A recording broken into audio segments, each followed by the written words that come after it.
But there, can you hear it? That's the signal right now. That's the signal.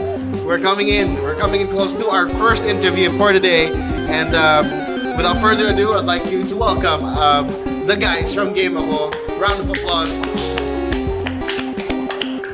Stay a while and listen. Okay, so welcome to the episode of Pop Mag. Yay!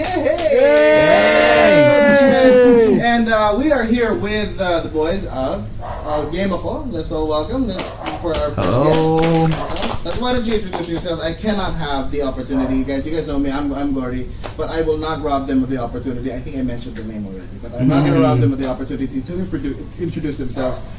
They need no introduction. You've seen them on Facebook Live. You've seen them play the awesome games. I have a lot of games that I watch, but these are the guys from GameAko. Let's start with the guy on the far end, please. Yeah, I'm JC. Been with GameAko for almost 1.5 years now.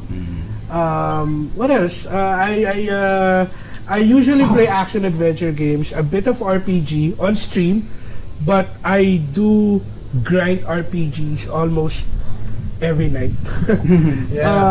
What else? I'm a former BPO employee for 8 years, and then I just decided I really wanna push through with my passion for gaming. That's why when GameAko decided to invite me, I jumped to that opportunity, and the rest is history.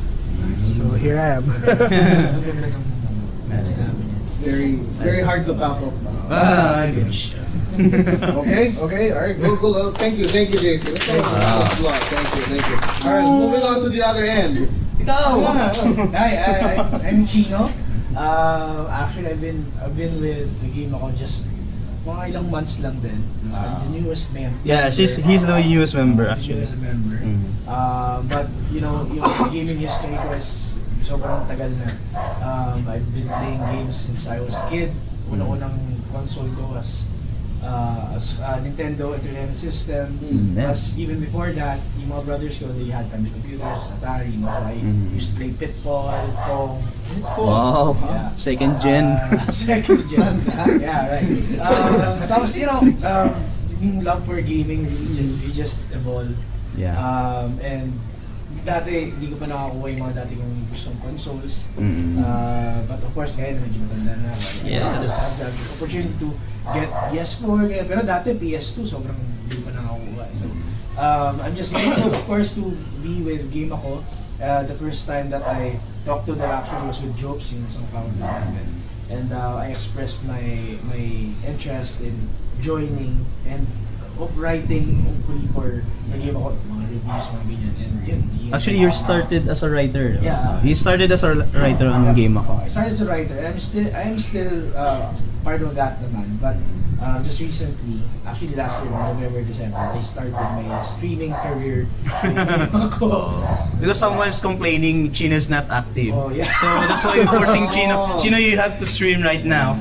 Someone is complaining. Interested. When you watch these guys do their thing, sobrang mainggan mga talaga. So, ayun, I decided na, sige, Stream na rin siya. So actually Chino and the other guy was Vince. They are the remote streamers of GameAko. So me and JC and Jupes, we're streaming here in our headquarters. So that's the setup that we have here in GameAko. Awesome. Thank you, Gino.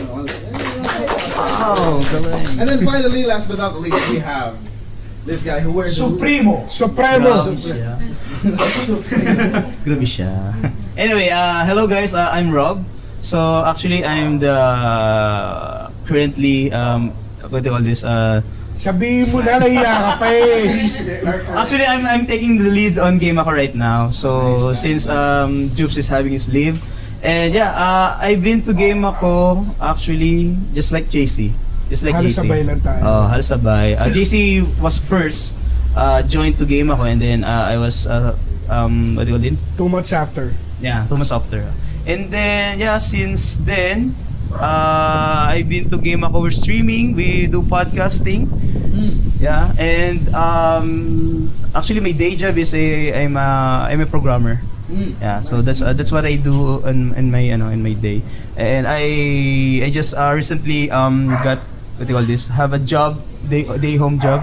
So it's a convenience for me. For having that kind of job since we're doing this kind of activities. And yes, Yeah, home-based din pala ako. yeah. Busy din, home-based din. So right now, So the two of us were home-based job. And ayun. Nice, Yeah. nice. I think nice. only 3 of us yung may day jobs talaga, like me, and Vince, and TJ. Kami yung talagang pumapasok. Yeah. Pero of course, TJ, night shift naman siya, so his schedule can be adjusted to visit the headquarters. Yes. and Ayun, aside, TJ, he is streaming with us here at headquarters. So every Thursday and Friday, he came to us to stream. So that's his schedule to us. Nice. All of us is streaming na talaga. Yeah, I saw. So if you guys are wondering, we are in the headquarters of GameAko, and this is an awesome opportunity because we've been trying to get these guys to free up their schedule, and they're very busy with their streams. We've been watching their streams every day. I mean, we only get to share their streams very almost like once a week that we get to share it, but we watch it every day. You play awesome games. Recently, you guys are playing the RE remake, right? RE2 remake, and that's. Did you just recently get it? Did you play the demo first? Yes, right? one shot demo. Me, I haven't JC. even played the demo yet. I mean, I have the demo downloaded. My brother played it downstairs. I haven't played it yet. Actually, we played the demo during the ESGS. We were there. Right? You know, we were there. At the, Yes, that's where we met. Then we played it, and of course, that's not enough. Of course. So we tried the one-shot demo, all of us, Rob, Jobs, TJ, and me. We had a chance, but the thing though with one-shot demos, you only have 30 minutes and that's it. Yeah. You cannot play it anymore. Right. And then there goes the full game. So Nice. Actually, we played it exactly 12 midnight yeah. of January 25. And it Yeah. was wow. I mean, when I was the one who played it first day. Yeah, I saw you. I was watching. And I was like goosebumps. I mean, imagine playing that game years ago with the graphics not really that good, and then now you're playing it right now. I was like, wait. That's what I felt talaga. Yung younger generation, they won't be able to imagine or feel kung ano yung nararamdaman natin na nakalaro. True. Because of course, RE2, the original RE2, iba talaga yung graphics nun, iba yung kilos, and you know, iba yung action, it's action-packed, pero iba eh. Pero right now, since it was remade, sobrang iba. I mean, they all the 90s. would get the effects and the graphics now. It's like, yeah, sure, it's great and wonderful. The effects are nice, but you'd never get that feeling of those who played it from before. Yeah. The effect of the jumping dog from the window. It was different then. It was different now. And they would never get that feeling. And it's funny that you mentioned that that's where we met, because that's one of the things that we're going to talk about. We're going to share with you guys how the guys from GameAko, as big of a stars as they are now, and we're going to get to that. And we want them to share with you guys how you guys started. It's there's always a question in a lot of your viewers' mind how you guys got together, how you guys became the show to watch when it comes to live streaming. I remember when I was at ESGS. This is a funny story. I was dressed up as Akuma. Yeah. I remember that. I was dressed up as Akuma, and I just decided I'm gonna dress up as Akuma today. And I went out for a break, for a quick smoke, and I was with one of the boys, and we went out, and Vince was with me, and we went, why don't we go smoke? And I saw JC there, and he was taking a quick break. And he looked at me, and he was probably weirded out. I was like, "What is this guy?" No, I really want to take a picture with you because that's Akuma, and I have this thing. You know how weird it was? It's smoking Akuma. Yeah, I have this thing of taking pictures with cosplayers. Yeah. I don't know why, because I can't pull it off. So I'll just take a picture with them, and that's it. So I saw you. It was like, whoa, Akuma, and I was with RJ Hutchon, one of our moderators. Sabi ko, bro, RJ, picture mo ko doon sa Akuma. Dali. Yun. Yeah, man. Diba? And then you approach me na yun eh. And then yun na yun. And the funny thing was, I was starstruck with him because like, and I was telling Vince like, Vince, yung sa GameAko yung pre, kausapin natin. And Vince was like, no, I'm not gonna do that. And then I just walked up there, like, and I was gonna take advantage of my Akuma outfit. Like, I'm a cosplayer, I'm gonna use this shit. Cosplay connects. Yeah, right. So I took advantage of it to talk to him. So we were wondering, how does one start something like GameAko? Because we all wanted to do that. We all wanted to do that. I wanted to play games. We all saw at one point PewDiePie do this at some point. We all played games. I had a screen recorder, but we never really knew how to do that. How did GameAko start? Okay, you want me to answer? Okay. So actually, the founders of GameAko is not around here. So Jupes and Vince, so they started this gig with the two of them. What year was this? 2017? 2017? No, 2016. 16? November 2016. Oh. So GameAko was fully operated actually by next year, 2017 of February. That's the time that we built our Facebook page. So that time, so the two of them, they're talking about games or something That's like funny, that. because 2017 was also when we started to. We'll talk about that later. So and then so they always chatting about gaming and what. Then they decided to have a podcast of gaming. So technically speaking, GameAko started not as a streaming platform or channel, but as a podcast channel. So the first live stream that we have on Facebook is I think on March or February. Parang gano'n, something like that. Jobs mentioned to us that they are aiming to be the IGN of the Philippines because we don't have that Like, True. We That's don't true. have that a channel where Filipino gamers can interact with each other about games. That is correct. That is That's correct. just that. Ay, ang galing tumalo ni Mario. Hindi ganun. Parang how these games interact with the gamer, not only with the physical aspect or with the visual aspect of it, but emotionally, physically. I mean, basically it's giving the local flavor to these games. Right.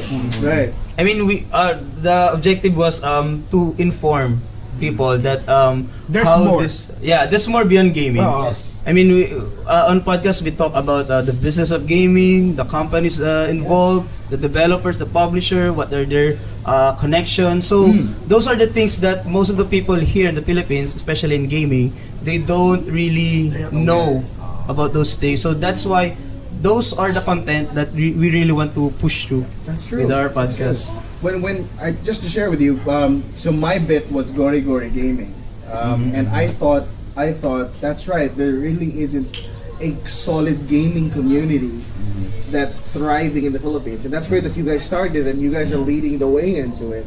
So this was in 2017, Yes. and then you aired your first podcast. What was it like when you had your first podcast? Actually, I watched it. I'm not present on that podcast. I'm just a viewer. I think that those were present were Jobs, Vince and of Joel. course the other.